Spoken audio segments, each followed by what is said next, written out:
Noong June 24, 2026 ay niyanig ng magkakasunod na napakalakas na 7.2 at 7.5 na lindol ang Venezuela. Napakaraming individual ang naapektuhan sa lugar. Maraming pamilya ang nawalan ng tahanan, tahanan.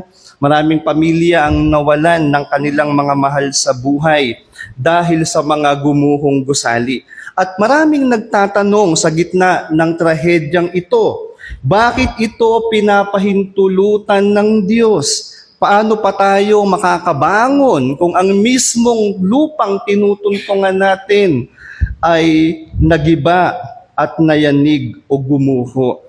Ang mga sakuna at pagsubok natin sa buhay ay parang lindol. Nagiiwan ito ng lamat at sumisira din ito sa ating mga plano. At kung minsan ito ay nagdadala sa atin sa takot. Dahil madaling maniwala na kapag nakasama natin ng Diyos, kapag maayos ang takbo ng buhay natin, ngunit kapag ang paligid natin ay nagkakagulo na, gumuho na, doon mas masusubok ang ating pananampalataya sa ating Panginoon. So bilang mananampalataya, paano natin titignan na ang kabutihan, na may kabutihan sa gitna ng pinsala at kawalan? Paano natin malalaman na sa gitna ng mga ito ay may Diyos na may malalim na intensyon? Kaya po ngayong hapon, ang pamagat ng ating pagtatalakay ay God's eternal intent. Ang walang hanggang intensyon ng Diyos sa iyo. Mula sa Romans chapter 8 verses 28 to 29, iniimbitahan ko kayong tumayong muli. And we know that all things work together for good to them that love God, to them who are the called according to His purpose. For whom He did foreknow, He also did predestinate to be conformed to the image of His Son, that He might be the firstborn among many brethren. Let us come before the Lord in prayer. O Father, narito kaming muli, binasa namin ng iyong salita, yung salita na nagpapakita ng inyong eternal intention para sa amin. Dalangin ko, Panginoon, na hamunin ninyo ang inyong iglesia. Ito ang aming panalangin. Sa pangalan ni Jesus. Amen. Ang liham ni Pablo sa mga taga-Roma ay isinulat po ito 57 to 58 years ago, mula nung ang Panginoong Hesukristo ay mamatay, mailibing at muling mabuhay. At ang Book of Romans, ito ay kanyang isinulat nung si Pablo ay nasa Corinto, nung siya ay nasa bansang Greece, bago siya tumungo sa Jerusalem. At sa historical na konteksto, itong mga mananampalataya noong unang siglo ay humaharap sa diskriminasyon. Ang mga mananampalataya noon ay humaharap sa matinding pag-uusig at iba't ibang uri ng pagdurusa dahil sa kanilang pananampalataya. Kaya ang Romans chapter 8 verses 28 to 29 ay nagsisilbing pampasidhing diwa. Ibig sabihin, ito ay encouragement na ang Diyos ay kumikilos sa gitna ng kanilang mga kahapisan. Kaya ang mensahe ni Pablo sa kanila ay may katiyakan na ang Diyos ay kumikilos. Walang bagay na lingid sa Kanya. Lahat ng detalye ng kanilang buhay ay may layunin na nakalaan. So yan ang mensahe ni Pablo sa kanila at yan din ang mensaheng dadalhin ko sa inyo ngayong hapon. At ito ang mensahe. Ang detalye ng buhay at karanasan ng mananampalataya ay hindi lingid sa Diyos. Bawat kaganapan ay may taglay na layunin. No detail of a believer's life is hidden from God. Every experience and every event carries divine intent. At sa ilalim ng mensaheng ito ay may dalawang esensyang bagay tayong pagliliripin ngayong hapon. Una, His guiding hands that never fail. Ang kanyang mga kamay na gumagabay at hindi pumapalya. Ikalawa, His sovereign election for Christ likeness. Ang kanyang paghirang na naglalayong hubugin ka ayon sa wangis ni Heso Kristo. So una, His guiding hands that never fail. Ang kanyang mga kamay na gumagabay at hindi pumapalya. Masdan niyo po yung verse 27. Ang sabi diyan, and we know that all things work together for good to them that love God, to them who are the called according to His purpose. Nakita po natin yung word dito na ginamit ni Paul na and we know. Alam natin. Kapag sinabing alam natin, tila bagang ito'y tumutukoy lang sa alam mo o pangkaisipan lamang, kundi ito ay kumpiyansa ng mananampalataya sa gitna ng kanyang mga pagdarahop. At tignan natin na mapapansin nyo na yung mga salitang and we know ay hindi ito pautos. Hindi ito imperative, kundi nasa declarative mood. Ibig sabihin, ang isang tunay na mananampalataya ay mayroong natural na kumpiyansa sa kanyang Panginoon.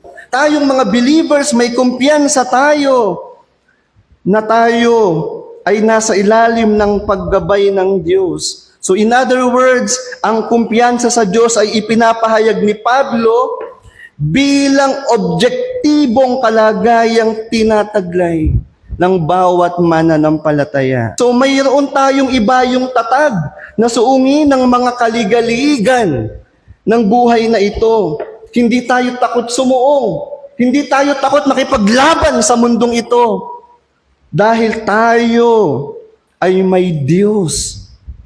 At sinabi din ni Paul, and we know that all things, yung all things na to, lahat, hindi sinabing 99% of those things, ang sabi ni Paul, that all things, ibig sabihin nito mga kapatid, ang kabiguan, ang luha, ang pagsubok, ang mga sakit, at ang mga pag-aantala ay magkakahiwalay na karanasan na minsan ay hindi natin maunawaan.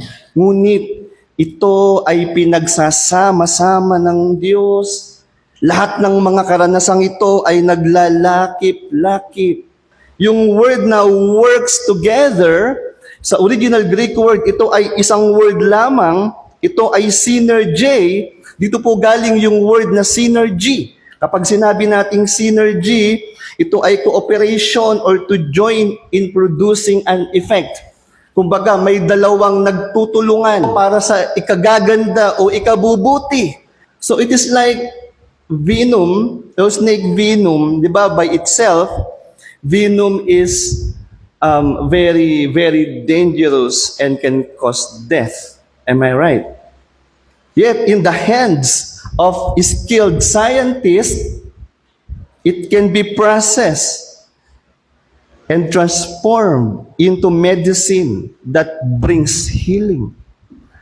In the same way, the believers in Rome are aware that every hardship they experience has a definite purpose. At ganyan din ang tunay na mananampalataya.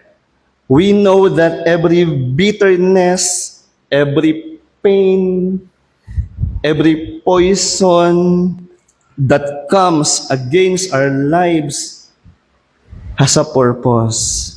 Yes, may mga karanasan tayong hindi nakikita o hindi malinaw ang dahilan. Maaaring ang mga ito ay lihim ngayon sa ating mga mata o maaaring maging lihim ito hanggang sa dumating ang pagpanaw natin. But one thing is sure, sa ganitong sitwasyon, alam ng Diyos ang ginagawa niya. At siya ay mayroong mga kamay na gumagabay at kailanman ay hindi maaaring pumalya. Seems failure man sa paningin mo o paningin ng ibang tao, pero sa Kanya ay hindi. Diba, minsan, nanonood tayo ng movie. Sino dito mahilig mag-Netflix? May mga salita na nasasabi natin, kaya pala. Diba? Masasabi mo lang yung word na kaya pala, dun sa dulo. Ibig sabihin, may mga twist na nangyari kung bakit ganon yung ginawa ng isang karakter sa pelikula. Sa dulo mo mauunawaan. Kung hindi man sa dulo, kung series yung pinapanood mo, dun mo malalaman sa next episode. O kung hindi naman, malalaman mo na lang siya sa part 2 or part 3. Kaya pala ganun yung ginawa niya kasi ito pala yung kanyang dahilan.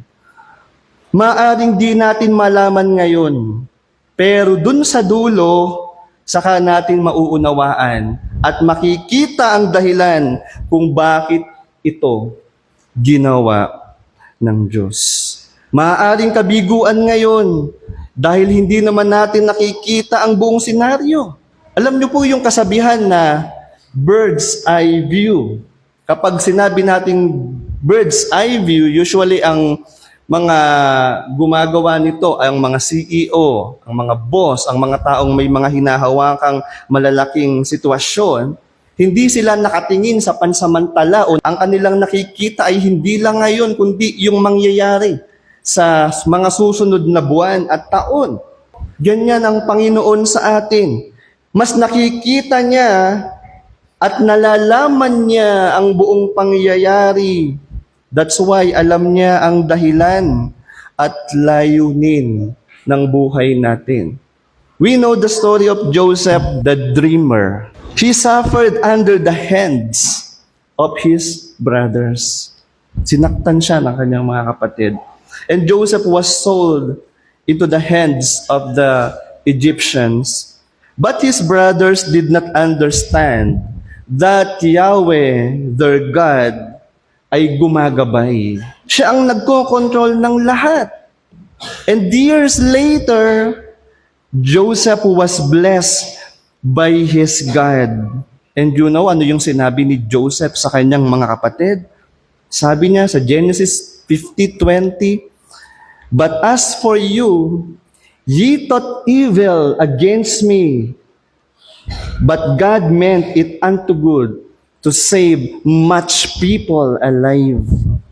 Masama man ang ginawa ninyo sa akin, ngunit ito'y minabuti ng Diyos upang maligtas ang nakararami. Baka may kinakausap ako ngayon dito na tumatahak sa mapanubok na sandali. Baka may kinakausap akong nagiging imbakan ng luha ang kanyang unan sa tuwing darating ang gabi. Kinakausap kita na ikaw naman nananampalataya na kasalukuyang nakasuong o nasa gitna ng karamdaman, nasa gitna ng laban. Gusto kong sabihin sa iyo bilang paalala na lahat ng yan ay dadalhin ng Diyos sa pinakamataas na kabutihan. Baka may kinakausap ako na nasa yugto ngayon ng pagkalito. Tandaan mo, ang Diyos ay hindi nalilito sa direksyon na inilaan niya para sa iyo. Ang iyong kalituhan ay maaaring maging bahagi lamang ng proseso tungo sa kalinawan ng kanyang layunin. Baka may kinakausap akong may dinaramdam ng nasugat sa kanyang puso. Tandaan mo, balang araw, ang mga sugat na iyan ay maaaring maging saksi ng kanyang biyaya. Yan ay may mataas na layunin. Baka may kinakausap ako ngayon dito na marahil ay may kakulangan sa hawak mong pananalapi upang tustusan ang pang-araw-araw na pangangailangan mo. Huwag kang mag-alala. Hindi mo man hawak ang beat ng mundong ito. Siya naman ang may hawak sa'yo. Though you may not see it now, but later, God is bringing every tear, every trial, every disappointment, and every pain into a divine synergy, working all things for your good and for His eternal purpose in Christ. Sabi ni Spurgeon, God is too good to be what? Unkind. And He is too wise to be mistaken. Napakabait ng Diyos para siya'y maging marahas sa iyo. At napakatayog ng kanyang talino upang siya'y pumalya sa buhay mo. And when we cannot trace His hand, we must trust His heart. Hindi mo man maunawaan, hindi mo man mapagtanto ang mga labang kinakaharap mo, isa lang ang marapat natin na maging tugon. Magtiwala tayo sa Kanya. Because His guidance, His hands will never and never fail. Pangalawa, His sovereign election unto Christ likeness. Ang kanyang paghirang na naglalayong hubugin ka, ako, sa wangis ni Heso Kristo. Tignan niyo po yung verse 9. For whom He did foreknow. Binanggit po ni Pablo yung word na foreknow, o sa ESV, ang ginamit ay foreknew. Yung foreknow o foreknew ay dito hinuhugot madalas yung salitang foreknowledge. Paunang kaalaman ng Diyos o paunang pag-ibig. Some people say ito ay foresight. God looked down the corridor of time and saw who'd believe in Christ, and based on that foreseen faith, He chose them. O eto naman pala, sasampalataya ka pala, pagdating ng 2026, sige, pipiliin kita ngayon, ililigtas kita ngayon. Ito po yung problema sa ganitong belief. Ng paghirang ng Diyos ay nakabase na sa human merit, human effort, nakabase na sa free will o will of man. Ang Diyos hindi mo pwedeng turuan. Lahat ng nangyayari ay sa kanyang desisyon lamang. Hindi siya bumase sa kalooban mo at yun ang naging dahilan ng kanyang pagpili. Alam nyo, ang free will natin, hindi niya kayang manampalataya sa Diyos without the regenerating work of the Spirit. Ang free will natin ay ang kaya lamang gawin ay anong isusuot kong t-shirt bukas? Anong uulamin natin bukas? Sinigang ba o adobo? Saan tayo pupunta? Sa Baguio ba? Sa La Union ba? O sa SM Clark? O sa SM Cabanatuan? Pwede tayong mag-decide. Yun yung free will natin. Pero hindi kayang mag-decide ng free will mo para manampalataya kay Yesu Kristo. Ang sabi ng Bible, walang humahanap sa Diyos, wala kahit isa. At ito din yung sinasabi ng Bible sa John chapter 1 verse 13, which were born not of blood, nor of the will of the flesh, nor of the will of man. Maliwanag sa John 1:13, nor of the will of man, but of God. Ang mayakda ng kaligtasan natin ay ang triune God, ang Diyos ang pumili, si Kristo ang tumubos, ang banal na Espiritu ang kumilos sa iyo para ikaw ay manampalataya. Hindi will ng tao. Ang foreknowledge ng Diyos ay nangangahulugan din, hindi lamang paunang kaalaman, Dahil yung foreknowledge sa Greek word ay proginosko, na ang ibig sabihin ay pre-love. For love. Ibig sabihin nito, itinakda na niya ang kanyang pag-ibig sa atin noon pa man.